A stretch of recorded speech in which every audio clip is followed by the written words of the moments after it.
Grabe guys, di ko expect ang mangyari sa akin ngayong araw na to, yung araw na to, no? Actually, kayo na pa siyang tanghali nangyari o yun nga, nangyari. So, after namin sa, sa school, guys, nag-antay ako sa bunso ko sa daycare. Pag uwi namin, may bumili, no? Tapos, kumuha ako sa baba ng kasi ang binili niya, Oslo paper, ba? Oslo paper, baba paper ba yun? So ngayon, nagkuha ako sa baba guys. Mayroon kasing pintuan sa amin kasi hindi talaga kita kung tatalon yung alaga ko na papasok siya. So ngayon, naghahabulan pala sila. Sakto naman na pagtalon niyang ganon, natalunan ako. Pero di naman kita ng alaga ko na nandun pala ako. So talagang hindi sinasadya ba? Kasi yung alaga namin guys, hindi yan nangangalmot. Never yan nangangalmot sa amin. Sa amin pa nga yan na tabi ng tulog eh. Sa akin mismo. So sabi ko naman talaga na hindi sinasadya ng alaga ko. Kasi hindi ko na siya pinalo. Hindi ko siya sinaktan.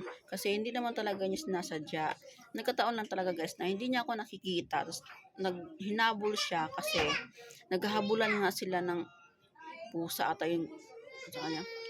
So ito, ayan, nakalmot ako. Ayan, 'di ba? Kitang-kita. Medyo siya ngayon eh. Kanina talaga guys, pulang-pula 'yan. Malalim po 'yan ang yan kalmot. Di talaga sinasadya ng ko. Malalim po 'yan. So nakaramdam ako kanina ng yung hapdi tapos para ako nahihilo. Ayan, so ito na nga. Hindi pa agad kami alis sa bahay kasi wala magbabantay ng tindahan, wala pa yung panganay ko. So sabi ko, antay na lang kako yung panganay ko para ba sa tindahan. Pero ayoko na makapag-antay kako ng half hour. So sabi ko, tara na. Sabi ko mister ko, ikaw na mag-drive. Ayoko mag-drive baka mamaya mahilo pa ako. So pag-drive mo kami. So pinag-drive niya kami guys. Pumunta kami sa center namin dito sa sa Balibago center. So sad to say, ang sabi sa amin, ng isang tao doon na September pa lang daw na walang anti-rabies sa center, Balibago Center, okay? So, no choice. Pero pumunta pa rin ako doon sa likod kasi alam ko doon yung turukan ng mga anti-rabies eh. So, ang sabi sa akin ng babae, wala daw talagang gamot. Ganon. So, na-refer niya kami or tinuro niya kami doon sa Tagapo pero hindi kami binigyan ng referral. Hindi. Tinuro lang niya kami. Siguro kung binigyan kami ng referral, makakamura siguro kami doon sa bayarin. Okay. So, napalis na kami. May nadaanan kami na ganun din, paturukan ang anti-rabies. Yung nga lang, hindi ko alam na bakit ang mahal, yun pala yung private. So, X. Alis kami. Naghanap kami. Pupunta kami Tagapo, guys, no? So, diretso kami doon. So, yun yung medyo kaya lang ng bulsa, 4K. So, kaya lang. So, doon na lang paturok ko, guys. Ayan. So, kaninang umaga, 3 yung tinurok sa akin. Magkabilang braso. Dito siya dito. So, ayan. So, meron pa ulit, guys. 4 na balikan. Turukan na naman yun. So, grabe, iniwasan ko nga yung yung injection guys kasi nadala na nga ako kasi last 2015 nakagatin ako ng aso doon sa lugar namin.